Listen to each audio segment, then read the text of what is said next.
Hey guys, it's Mac again. Welcome back. Today we just got a quick vlog or another episode of On the Road Again. This is just a subject that I wanted to talk about really quickly. I didn't have this question asked specifically, but a subject that's near and dear to everyone's heart, and that is my first AR-15 rifle. Everybody probably can remember their first AR-15.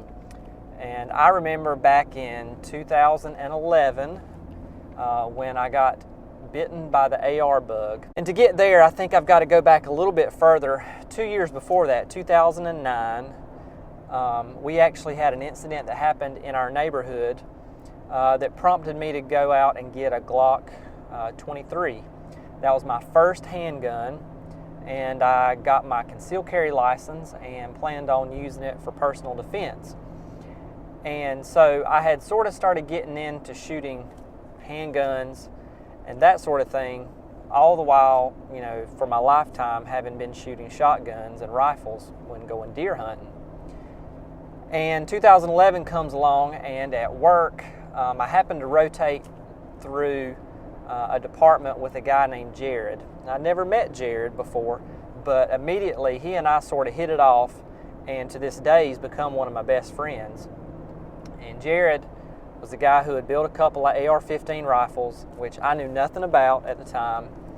And he really started putting the peer pressure on me about getting into AR-15s. And at the time, he was shooting at a local club in these two-gun competitions. And I think maybe even had shot in a three-gun competition before at that point.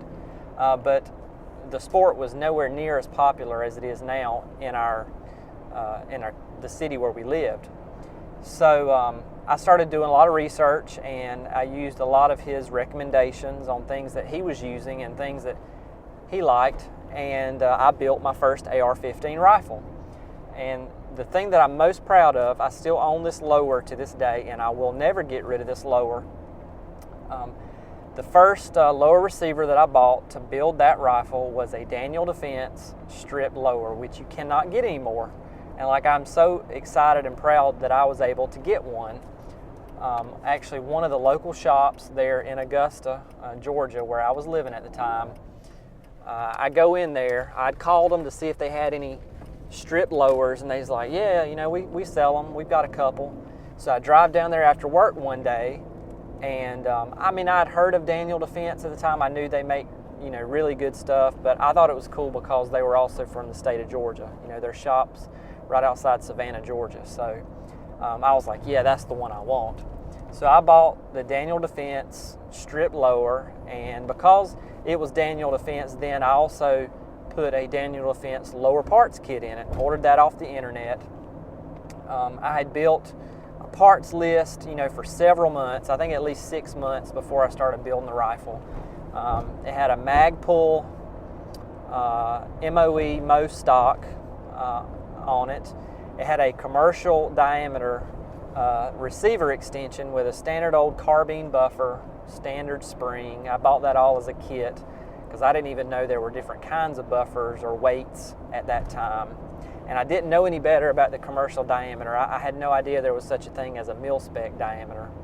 I put actually just the standard pistol grip that came with the lower parts kit, standard GI trigger, and my upper that I ordered as a completed upper was a Rock River Arms 16-inch with like the heavy profile or bull barrel or whatever you want to call it. It was the heaviest rifle I think I've ever had in my life. Now it shot okay, it really did. It had a 1-in-9 twist. It was chrome moly, and it actually shot pretty good groups. I do have to admit. But the thing was just god-awful heavy. I put a Magpul MOE 4-end on it. I replaced, you know, the standard sort of GI plastic 4-end that comes on the upper. Left the front sight post on it. I put a Magpul fold-down backup sight on the back of the Picatinny rail. All right, and put a YHM Phantom flash hider on the end. That was my first AR-15 rifle. I had to be the happiest kid ever the day that I built that rifle. And I think to this day is probably the most fun project that I've ever done.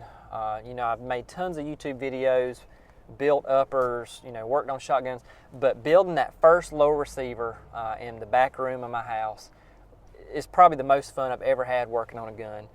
It was just like this whole new world was opened up because I was doing something that it seemed to me like there were endless possibilities, and there really are with ARs. That's why people love them so much. But you know, I bought this little assembly book that taught me, you know, piece by piece what to do, how to put it together, and I'd watched lots of videos on YouTube actually, you know, on tips and tricks and how to put them together, how not to mess up your low receiver and break the ears off of the trigger guard and all that sort of thing. So yeah, that was my first AR-15, and I shot it with iron sights for like maybe 1 or 2 times. And then my first optic was a Primary Arms M4 clone, and that was like one of the first YouTube reviews that I ever did. You can actually find that awful video on my channel right here, but if you dig back about 4 or 5 years, and right there, this rifle that I just described, you will see in the video me shooting it with that red dot sight, and sort of like, I called it a review, but I don't think that should even be classified as a review, because at that time I think I had no aspirations of growing my YouTube channel into what it is now. And so like, I didn't even get in front of the camera. I was just basically shooting my rifle so I could post it on YouTube. So you've seen some pictures throughout this video of that first rifle. A good rifle, but a good starting rifle. I know so much more about those rifles now and what's good and what's not. You know, now, you know, why build an AR-15 when you can buy a Bravo company rifle that's the best in the business right off the shelf? So, you know, I build my 3-gun rifles now because it's a lot of fun and I like making videos. But for my personal defense and my end-of-the-world rifle, I got my Bravo company rifle that they built for me, and it's ready to go anytime. So I hope you enjoyed this quick video. I just wanted to reminisce a little bit about my first AR, because it's right around this time of year.